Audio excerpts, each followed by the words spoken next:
Hello guys. तो लेकर आ चुके तुम्हारे लिए एक नया वीडियो। इस वीडियो में बात करेंगे अपने हम 2021 के अनसोल्ड पेपर पे और सेट नंबर 6 पे, जिसकी एक वीडियो ऑलरेडी पहले से बन चुकी है। दूसरे पार्ट इसका ये है जिससे कि तुम्हारा पूरा सेट कंप्लीट हो जाए। और मैं एक वीडियो जो है वो ज़्यादा बड़ी नहीं बनाता हूँ, वरना एक ही साइड में आ जाएगा। मैं चाहता हूँ कि तुम लोग देख के बोर भी ना हो और आराम से अपना सेट देखते रहो, लिखते रहो, नोट्स बनाओ बाकायदा, और सॉल्व करने का तरीका भी देख लो मैं किस प्रकार लिखना है, क्वेश्चन किस प्रकार आते हैं, ये सारी चीज़ तुम्हें मालूम चल जाएंगी। ठीक है, तो एक दुर्गा का आंसर जरूर ले लें। ऐसा ये दुर्गा का है, ले लें, क्योंकि यही चल रहा है। क्योंकि वरना फिर तुम किसी और का लोगे तो तुम्हें क्वेश्चन ढूंढने में दिक्कत होगी फिर, है ना। तो इसीलिए तुमसे बोला कि दुर्गा का सेट ले लेना, और इनका बाकायदा एक नोटबुक लो प्रॉपर नई, उसमें पेज अच्छे से खाली वाली हो, या फिर पुरानी जिसमें पड़ी हो उसके पेज अच्छे से खाली हों। मैं तो यही कहूँगा तुमसे कि नई ले लो, ज़्यादा मोटी नहीं, थोड़ी पतली ले लो, कोई दिक्कत नहीं है। बट उसमें बाकायदा नंबर के हिसाब से डालो कि 2021 का 6वां सेट है, कोड नंबर ये सब कुछ उस पर डाला करो। अपने से एक ले लो उसमें से, है ना। और क्वेश्चन जो है लगातार एकदम स्टार्टिंग से सॉल्व करो। और एक कोई चेयर वेयर हो तो वहाँ बैठो, अपने आराम से सॉल्व लगाओ, और ये सोच लिया करो कि तुम्हारा ये पेपर ही हो रहा है। ठीक है, तो इसमें जब तक पूरा ना कर लो तो यहाँ से हटो मत, क्योंकि तुम्हें क्या है कि आदत बन जाएगी और प्रैक्टिस में अच्छे से हो जाएगी। तुम्हें किस प्रकार पेपर करना है, वहाँ पे किस प्रकार देना है हमें, तो सब कुछ तुम्हें समझ में आ जाएगा एकदम। ठीक है, तो वीडियो को शेयर जरूर कर दो, जिससे ये और लोगों तक पहुँच पाए। तुम्हारे दोस्त वगैरह जितने भी हैं सबके पास शेयर कर दो, जिससे कि वो भी अपना जो अनसोल्ड है अच्छे से कर पाएँ, उनका भी पेपर अच्छे से हो पाए। ठीक है, और इसे ना देखो, तुम्हारे दो फायदे होते हैं। जैसे बाई चांस तुम लोग अभी वहाँ एग्जाम देने गए और तुमसे कोई क्वेश्चन नहीं आया और तुमने वीडियो किसी और के पास भेज दिया और उसने भी थोड़ा करके देख लिया, तो उसका मतलब क्या हुआ कि अगर तुमसे कोई क्वेश्चन नहीं आया तो शायद उससे आ जाए, और इससे नहीं आया तो शायद तुमसे आ जाए, तो दोनों मिलकर कम से कम पूरा पेपर कर तो लोगे। तो इसलिए इन्हें शेयर जरूर कर दिया करो, जैसे ये और लोगों तक भी पहुंच पाए। ठीक है, वीडियो पसंद आए तो इसे सब्सक्राइब कर, वीडियो पसंद आए लाइक जरूर कर देना, चैनल को सब्सक्राइब जरूर कर देना।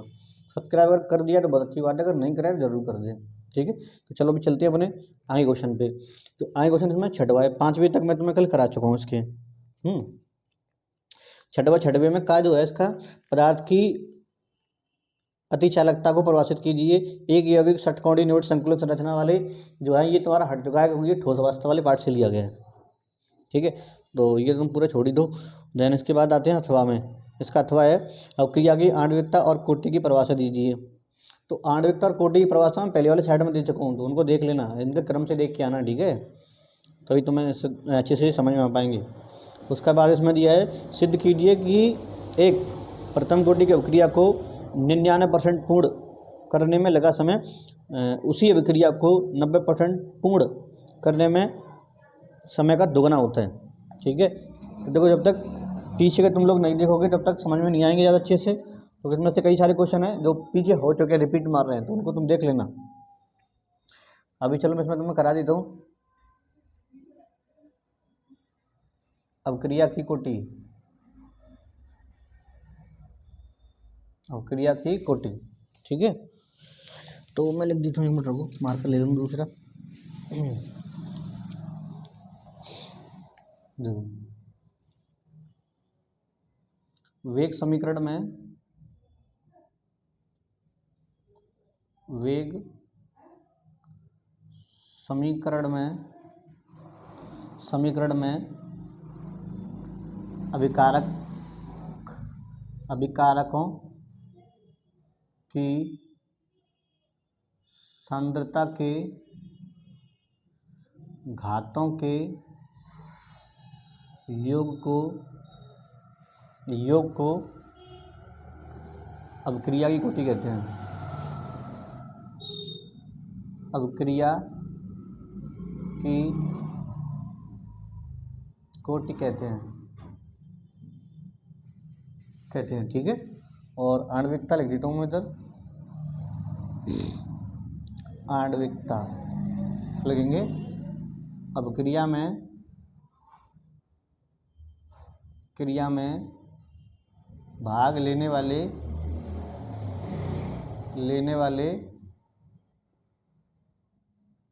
अणुओं की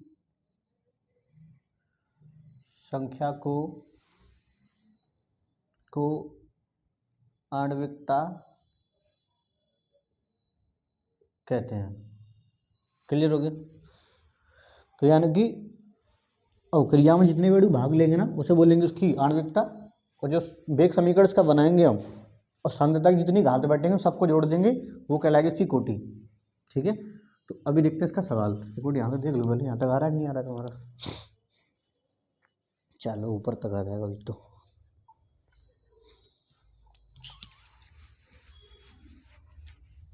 अब देखो हमें क्या करना है इसमें, सिद्ध। तो उसने क्या बोला हमसे, एक सिद्ध कीजिए कि प्रथम कोटि की अभिक्रिया को 90% पूर्ण होने में लगा समय। तो पहली कंडीशन में उसने क्या बोला है, x बराबर 99% है, 99% पूर्ण होने में लगा समय, जिसे मैं मान लेता हूँ T1। ठीक है, लगा समय उसी अभिक्रिया को 90% पूर्ण होने में लगे समय का दुगना होगा। तो पहला हो रहा है कितना, 99, दूसरा हो रहा है तुम्हारा 90। इससे बनाई तो मैं x2, इसे x1, और यहाँ इसका बनाई तो मैं T2।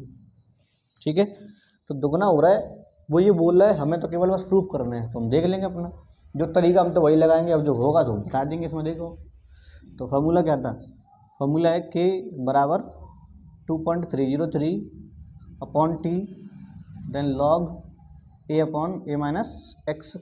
ठीक है, अब देखो अगर मैं सिर्फ पहली कंडीशन के लगाता हूँ तो पहली कंडीशन में क्या होगा, तो k जो है वो तो k ही रहेगा, कांस्टेंट है वो तो 2.303 और अपॉन इसे बनाई तो मैं T1 देन log a का मान तो 100 रहेगा ही रहेगा, और यहाँ 100 माइनस 99, तो k इक्वल टू 2.303 और अपॉन T1। अच्छा लॉग 100 और डिवाइड 1, तो यहाँ रहेगा लॉग 100। तो k का मान कितना होगा 2.303 अपॉन T1, और लॉग 100 का मान होगा कितना 2। ठीक है, तो इसे बनाई तो मैं समीकरण पहला। देन उसके बाद क्या है, वापस वही फॉर्मूला लगाएंगे, k का मान तो k ही रहेगा 2.303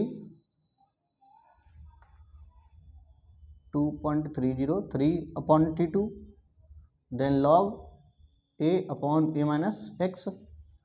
तो k equal to 2.303 upon T2, और यहाँ लगा देंगे क्या log 100 अपॉन 100 माइनस 90, तो k equal to 2.303 upon T2, और ये log 100 अपॉन 10, 10 से 10 कट जाएगी, 100 कट जाएगी, 10 बार बचेगी, तो k equal to 2.303 upon T2, और बचा है log 10, log 10 का मान कितना होगा 1। ठीक है, ये बना दिया समीकरण सेकंड। तो यहाँ दोनों k के मान बराबर हैं, इसलिए क्या करेंगे, इक्वेशन फर्स्ट व सेकंड को बराबर करने पर। ठीक है, तो देखो ये क्या हो गया 2.303 अपॉन T1 इंटू 2 और बराबर 2.303 अपॉन T2 इंटू 1, इससे कट जाएगा, कट गया। तो अभी इसका क्या कर देंगे हम, कैंची से गुणा कर देंगे। तो ये क्या रह गया तुम्हारे पास, ये रह गया तुम्हारे पास 2 upon T1 equal to 1 upon T2, इसका कर देंगे क्रॉस इंटू, तो ये हो जाएगा कितना T1 इक्वल टू 2T2, हो गया दोगुना। तो ये हो गया अपना सिद्ध। कोई दिक्कत तो होगी नहीं, सवाल समझ में आ गया होगा अच्छे से। चलो आगे देखते हैं।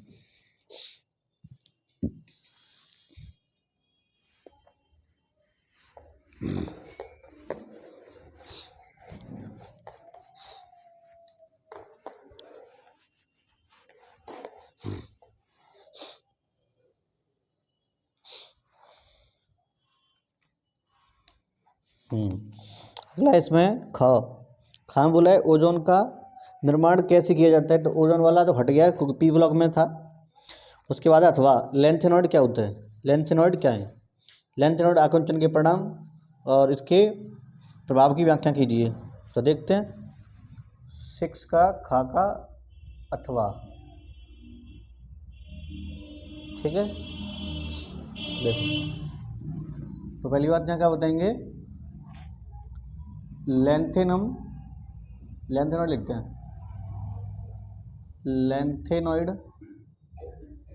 लेंथेनॉइड में पहले 57 से Lu71 तक के तत्वों में परमाणु त्रिज्या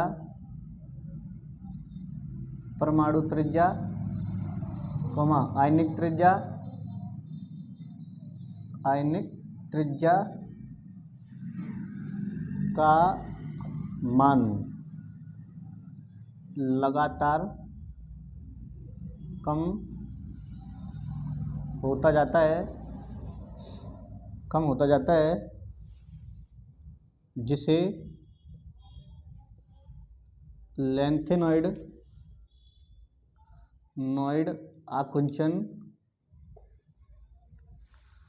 आकुंचन कहते हैं। तो इसके परिणाम की बात, तो परिणाम भी देख लेते हैं। तो पहला क्या है इसका, तो पहला इसका देखो Sc स्कैंडियम, Sc से La तक की त्रिज्या में वृद्धि होती है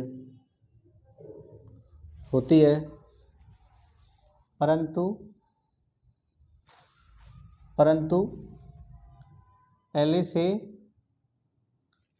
Lu तक भाई गड़बड़ हो जाएगा। परंतु अब एक मिनट रुको, तो मैं देख लेता हूँ वीडियो, तुम्हारी फिर बता दूंगा, है ना। तो देखते हैं क्या था ये। Sc स्कैंडियम से L लेंथेनॉइड तक की त्रिज्याओं में वृद्धि होती है, परंतु Zr व HF की त्रिज्याएं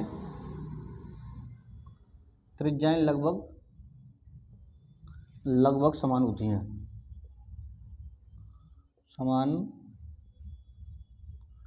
हैं।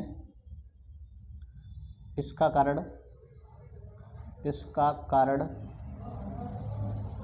लेंथेनॉइड आकुंचन है।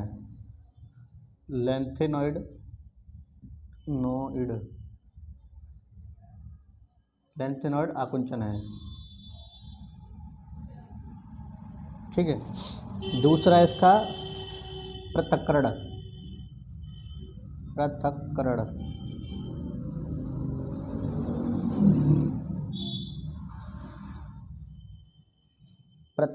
ठीक है। तो पृथक्करण का मतलब क्या होता है, अलग अलग करना, है ना। पृथक्करण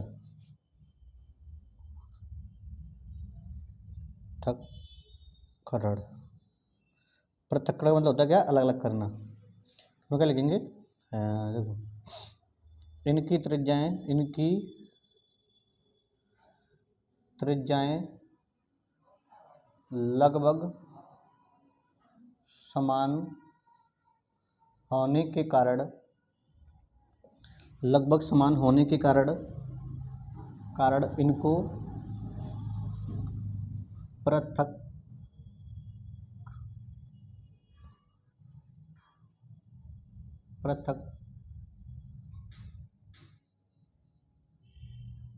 करना कठिन होता है। क्लियर, इनको जैसे अलग अलग करना ना, फिर कठिन हो जाता है। अब इनको मिटाई तो फिर मैं आगे और लिख देता हूँ उसके, है ना।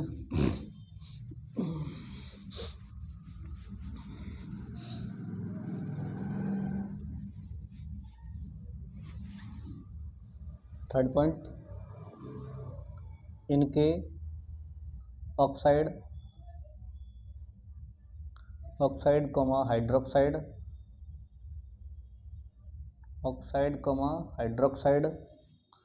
सल्फेट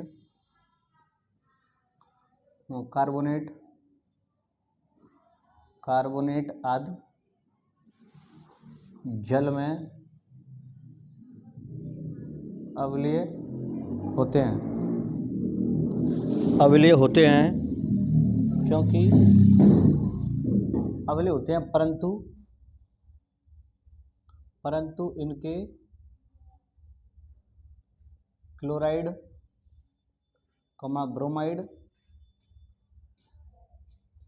आयोडाइड जल में विलय होते हैं। इसका कारण आकुंचन के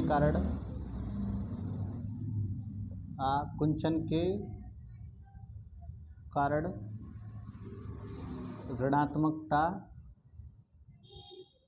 ऋणात्मकता में अंतर होता है। अब देखो इनकी क्या है, ऑक्साइड, हाइड्रोक्साइड, सल्फेट वगैरह है ना, ये जल में घुल नहीं पाते हैं, परंतु क्या होता है कि इनके क्लोराइड, ब्रोमाइड और आयोडाइड है वो जल में घुल जाते हैं। रीजन क्या है? रीजन ये है क्योंकि इनमें हो रहा है क्या, आकुंचन, और आकुंचन के कारण इनकी विद्युत ऋणात्मकता में अंतर हो जाता है। अंतर होने के कारण इसलिए वो जल में घुल पाते हैं और वो नहीं घुल पाते हैं। जो जितना ज़्यादा ध्रुवीय होगा उतना ज़्यादा जल में घुलेगा, और जितना कम ध्रुवीय होगा उतना जल में कम घुलेगा। ठीक है, और ध्रुवीय तब होंगे जब उन पर चार्ज ज़्यादा होंगे, नेगेटिव वाले या पॉजिटिव वाले, और जिन पे चार्ज आने के चांस कम होते हैं वो उतने ही कम ध्रुवीय होते हैं। ठीक है, तो 3-4 पॉइंट बहुत हैं इतने, फिर अभी आगे देखते हैं, कोई ज़्यादा बड़ा तो है नहीं है। आगे एक दंतुर, द्विदंतुर और उभयदंतुर लिगेंड से क्या तात्पर्य है? प्रत्येक के 2-2 उदाहरण दीजिए। आओ तो पहला देखते हैं कौन सा, एक दंतुर लिगेंड है। एक दंतुर लिगेंड, इसमें लिखेंगे ऐसे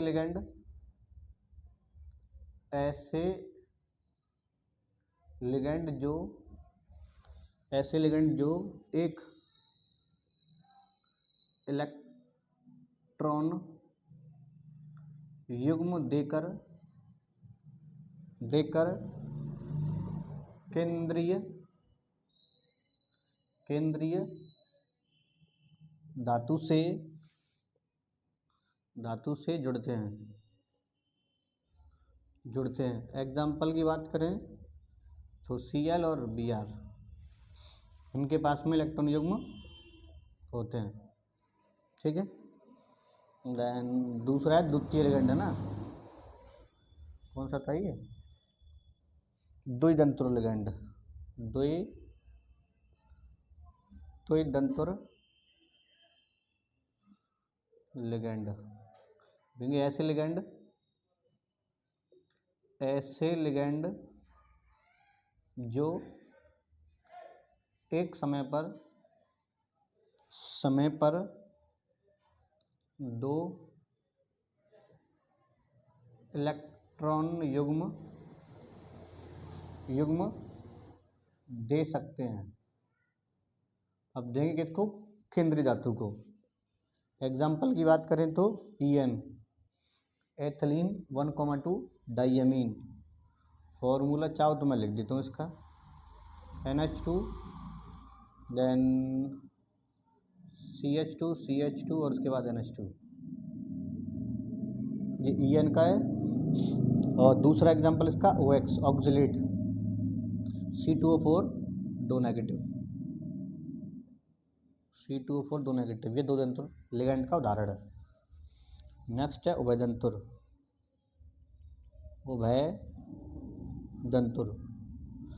ऐसे लिगेंड जो अपने भिन्न भिन्न परमाणुओं से इलेक्ट्रॉन युग्म दे सकता है,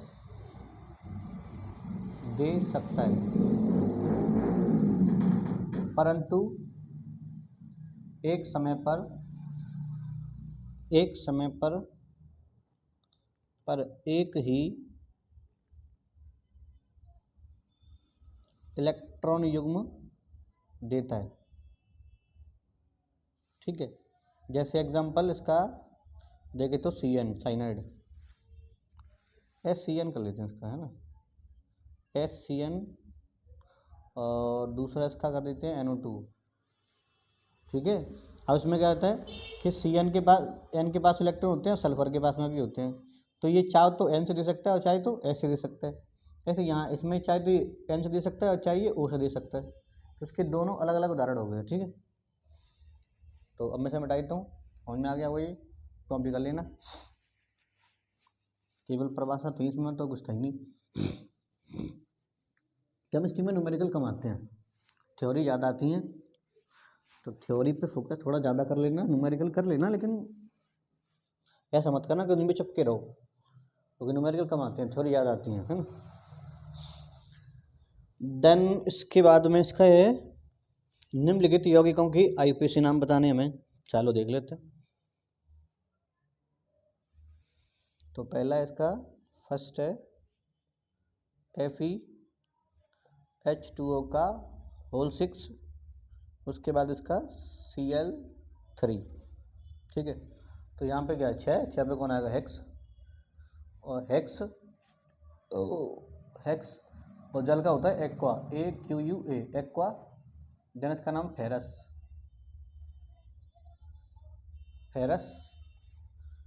ठीक है, तो इसका नाम क्या है, फेरस। और संख्या इसकी आ जाएगी 3rd। उसके बाद ये कौन है, क्लोराइड। तुम चाहो तो यहाँ पे आयरन भी लिख सकते हैं। ठीक है, हेक्स एक्वा आयरन, आयरन तो पहले आएगा,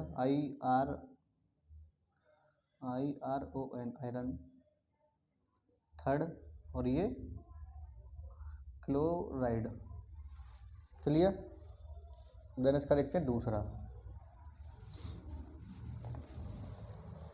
दूसरा इसका है CONH3 का होल 4, उसके बाद इसमें SO4 और देन NO3।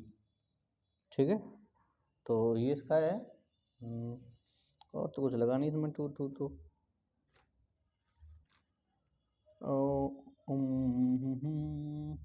चलो देखते हैं। तो अभी इसमें एमीन आ रहा है, तो 4 पे कौन आएगा,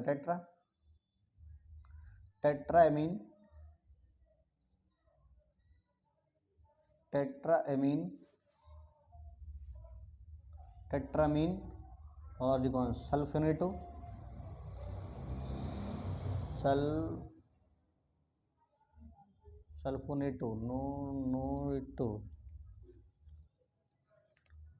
सल्फेटो का, तो चलो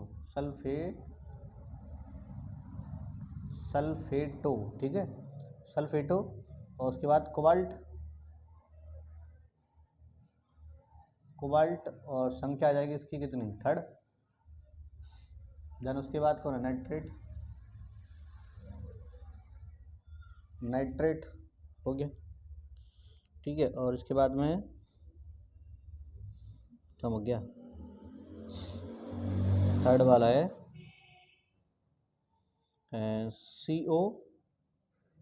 COCl2 ब्रैकेट में EN का होल ट्वाइस, और इसके बाद SO4। ठीक है, तो देखो यहाँ इसका नाम क्या है, एथीन 1,2 डाई एमीन, और जिसके नाम में डाई आता है ना, तो उसके लिए 2 के लिए लगाते हैं बिस। तो यहाँ पे 2 आ रहा है, तो पहले लगा देंगे बिस, तो इसका नाम एथीन 1,2 डाई एमीन।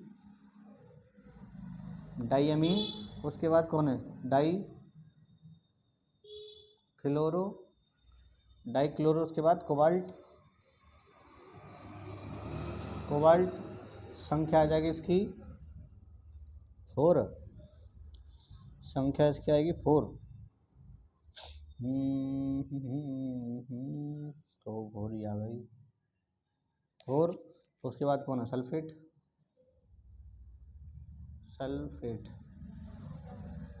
यहाँ तो एल है यार, सल्फेटो। ठीक है, हो गया ही तो तो आगे इसका दिखते पहले से मिटा ही दूंगा मैं ना।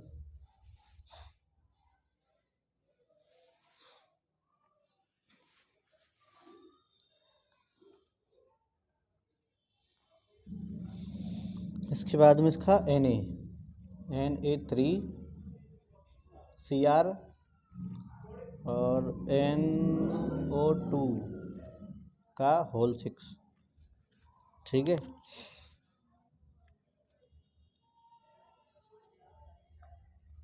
चलो देखते हैं इसका नाम क्या है,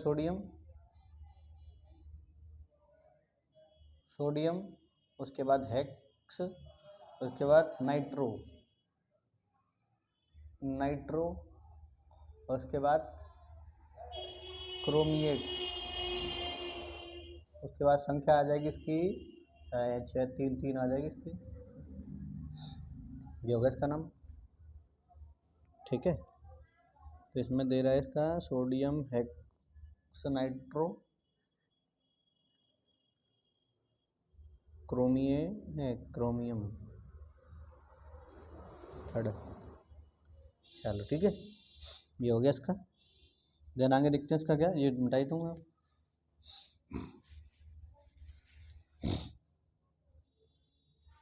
अब इसके बाद क्या होता है, जबकि केवल रासायनिक अभिक्रिया दिखनी है हमें, है ना। तो बोला बेंजल्डिहाइड को सोडियम कास्टिक सोडा के साथ था, सोडियम हाइड्रोक्साइड होता है, बेंजल्डिहाइड है, तो बेंजल्डिहाइड क्या होता है C6H5 और CHO। अब क्रिया कराई हमने इसके NaOH के साथ में, कैसे कर देंगे, गर्म हीट कर देंगे इधर, ठीक है। तो यहाँ पे C6H5 और ये CH2OH और प्लस बनेगा C6H5 COONA।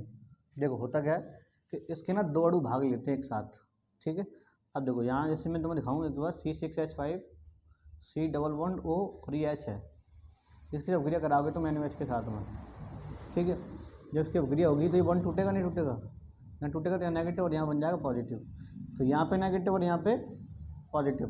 तो हुआ ये कि इसीलिए यहाँ पे क्या हो गया कि Na आ गया इधर, ये आ जाएगा।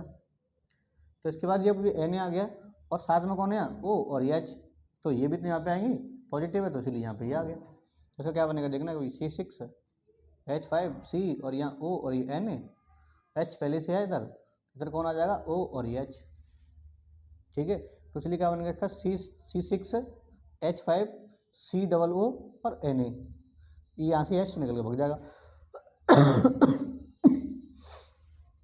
ठीक है। देखो अभी क्या बना इसका C6H5 ये लग गया ना, और ये C और ये O और ये O और ये Na बन गया, और यहाँ से H तो निकल चला जाएगा, ठीक है। अभी देखते हैं इसमें दूसरा अणु, अभी H जाएगा ना दूसरे अणु के पास जाएगा, देखना अभी। तो दूसरा कौन है C6H5C=O और यहाँ पे H, वही सेम चीज़, यहाँ पे कौन पहुँचेगा, H पहुँच जाएगा, यहाँ पे पहुँचेगा नहीं पहुँचेगा, और H यहाँ पे है। तो अब क्या हुआ कि यहाँ से जो H निकला है ना वो H आ जाएगा इधर इधर, तो इसका क्या बन जाएगा यहाँ देखो C6H5 और CH2 दिख रहा है, और ये OH, समझ में आ गई। तो यानी कि दोनों अणु जो हैं वो यहाँ पे इसके अभिक्रिया आपस में कर लेंगे, ठीक है। और अगर फिर भी अगर दिक्कत हो ना तो एक बार ये ध्यान दो, अभी फिर मैं तुम्हें बताता हूँ। अब यहाँ पे कौन है एल्डिहाइड है, देखो अगर मैं इसका स्ट्रक्चर बना के दिखाऊँ तो मैं C6H5 और यहाँ C=O और ये H अभिक्रिया के साथ हो रही है NOH के प्रेजेंट में। अब देख लो यहाँ पे अल्फा हाइड्रोजन है या नहीं है, अल्फा हाइड्रोजन कहाँ है, ये तो पूरा रिंग है ना, बेंजीन है, अल्फा हाइड्रोजन कहाँ है, अल्फा हाइड्रोजन नहीं है, तो पूरी कौन सी कैनिजारो, और कैनिजारो में ना एक अणु ऑप्शन होता है और एक का ऑक्सीकरण होता है, कैनिजारो क्रिया में एक का ऑक्सीकरण एक का ऑप्शन होता है। तो अगर तुम्हें कैनिजारो क्रिया ही अगर याद है ना तो तुम समझ जाओगे कि ये अभिक्रिया वही हो रही है। तो इसलिए यहाँ पे एक का कर दिया ऑप्शन, एक का कर दिया ऑक्सीकरण। चलो आगे देखते हैं, ये तुम्हें पहचान नहीं होंगे कौन सी अभिक्रिया कहाँ में से आई है, वही तभी आएंगे तुमसे जब तुम पीछे तुम्हारा क्लियर होगा। उसके बाद है बेंजोइक अम्ल का नाइट्रीकरण, तो बेंजोइक अम्ल कौन है COO, बेंजीन के ऊपर COO और H, अभिक्रिया करा दी हमने HNO3 के साथ नाइट्रीकरण हो रहा है। होगा ये कि यहाँ तो ऑर्थो पे से या फिर पैरा पे से, कहाँ से, यहाँ तो फिर और तो बस यहाँ पे पैरा पे से अधिकतर कंडीशन में हाइड्रोजन निकलता है, लेकिन इस वाले में क्या होगा, इसमें से निकलता है कहाँ, मेटा पे से। बिकॉज यहाँ पे देखो ये डबल ओ लग रहे हैं, इधर नेगेटिविटी भी ज़्यादा होने के कारण है ना, तो ये मेटा से निकल के जाता है, देखना भी। यहाँ सी डबल ओ एच हमने कर दिया। अच्छा यहाँ से जब एच निकल के जाएगा, ये वाला एच, ये वाला एच, ये वाला एच, इसमें से चला जाएगा एक ओ, बन जाएगा इसका H2O माइनस H2O, बचेगा कौन, NO2। ये हो गया इसका नाइट्रिक रेड, ठीक है। देन इसके बाद आगे है एसिटल्डिहाइड की सेमी कार्बेडाइज के साथ अभिक्रिया। अच्छा ये मैंने तुम्हें पहले भी कराया यूरोट्रोपिन बनाने की विधि में, इसी वाले साइड में पहले जो वीडियो बनाई ना उसमें बता दिया मैंने। तो ये क्या है, एसिटल्डिहाइड यानी कि HCHO,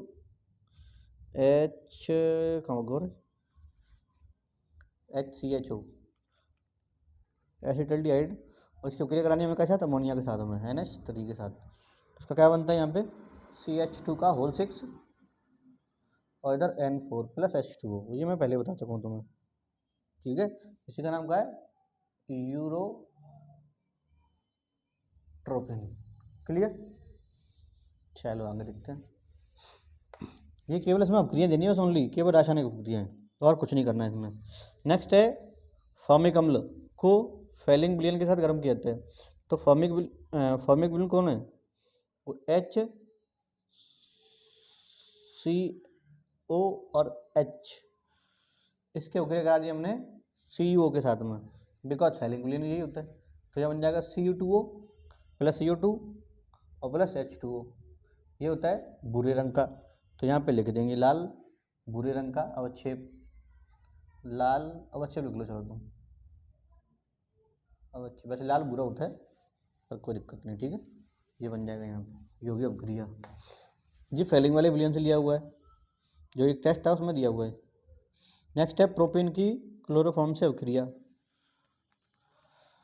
प्रोपेनोन, तो C डबल बॉन्ड O और यहाँ CH3 और उसके बाद यहाँ CH3, इसकी अभिक्रिया करानी हमें क्या के साथ, क्लोरोफॉर्म के साथ, यानी कि CHCl3।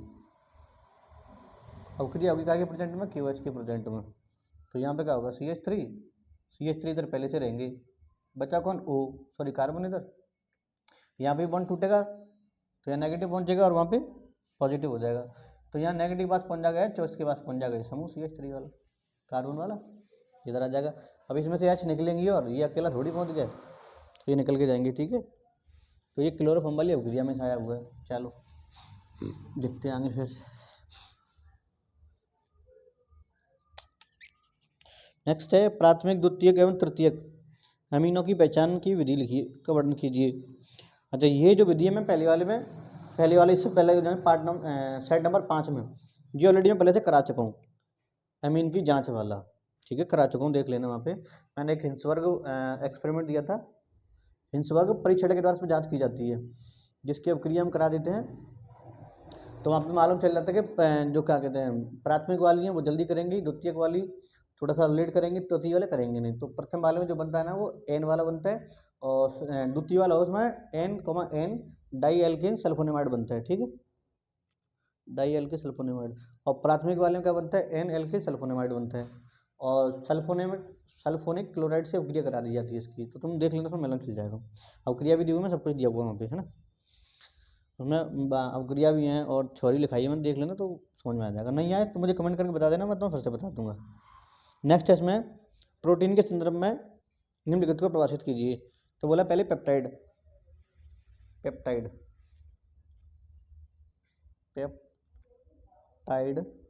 बंध, देखो लेकिन जब अमीनो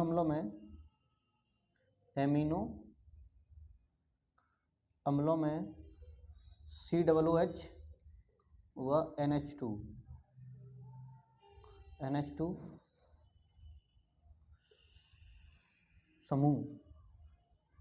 समूह से जल निकलता है और दोनों समूह जिस बंध के द्वारा के द्वारा जुड़ जाते हैं उस बंध को पेप्टाइड बंध कहते हैं। क्लियर? जैसे कि अब यहाँ COO है और यहाँ मैं इसकी उपयोग करा दूँ, मान लो कि N ऐसे कराई दूँ, है ना, NH और यहाँ पे कोई समूह जुड़ रहा हुआ R वाला, तो यहाँ से क्या होगा, इसका H2 निकल गया। तो अब क्या होगा कि ये जिस बंध के द्वारा यहाँ जुड़ रहे हैं ना, यहाँ पे जो बॉन्ड बनना है ये वाला, इस बंध का नाम है पेप्टाइड बंध। ठीक है, चलो आगे देखते हैं।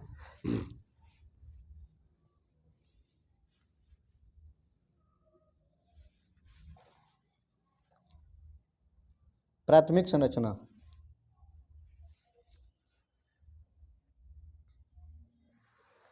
प्राथमिक संरचना लिखेंगे जब ऐसे ना, इस क्रम में, इस संरचना में अमीनो अम्ल,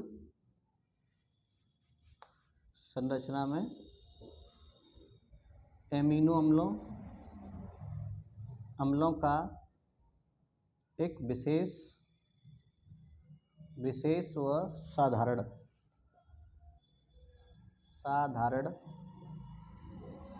क्रम होता है और इस संरचना को ही प्राथमिक संरचना कहते हैं।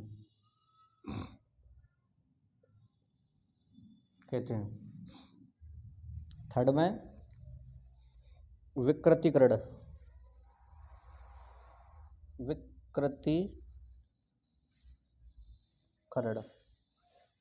तो ये क्या है, प्रोटीन का है ना। ये ताप, दाब,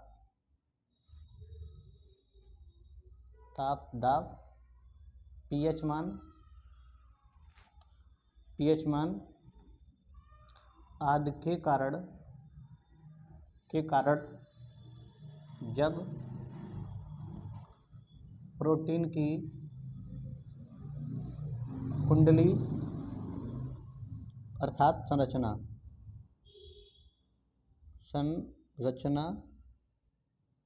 बिगड़ जाती है और प्रोटीन के गुण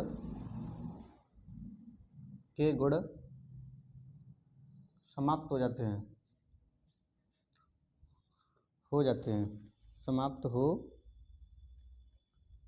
हैं,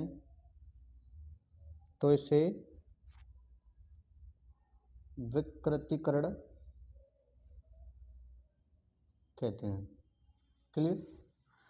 तो यहाँ तक तुम्हारा सेट खत्म हो चुका है। वीडियो पसंद आई तो लाइक करो, चैनल को सब्सक्राइब करो, तो वीडियो को शेयर जरूर करें जिससे ये और लोगों तक पहुँच रहा है। विशेषकर शेयर पे ध्यान ज़्यादा रखो। ठीक है, चलो फिर मिलता हूँ नई वीडियो के साथ में। फिलहाल के लिए बाय बाय।